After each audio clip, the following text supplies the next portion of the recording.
What's going on, Ryan at Crutchfield Automotive? I got you a 2017 Chevy Silverado. I'm gonna do a cabin air filter real quick. Top to it. So I'm going with an STP.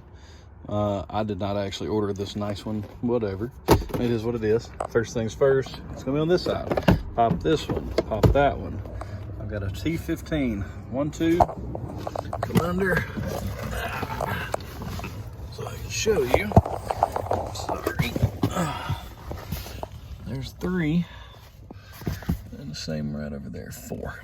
Once you get those 4 out, it should come out, hopefully with one hand. Just gonna give it a hello.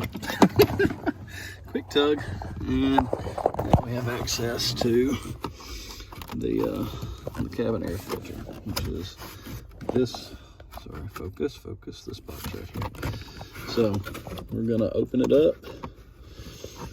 See if we can remove it from its current home. And once we do such, just so you see what I'm doing, there's a pull tab here, and there's one right here. You kind of reach up. It's kind of hard to get your finger on it. Once you do that, that'll fall out of the way.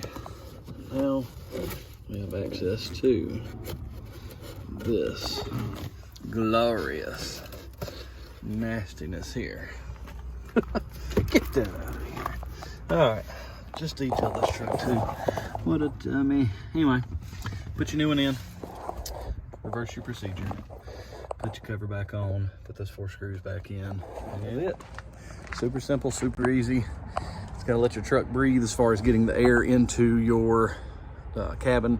It's not going to be, as much strain on your blower motor and your resistor, and it'll smell better. So go ahead, get it done, make it happen. We'll catch you on the next one.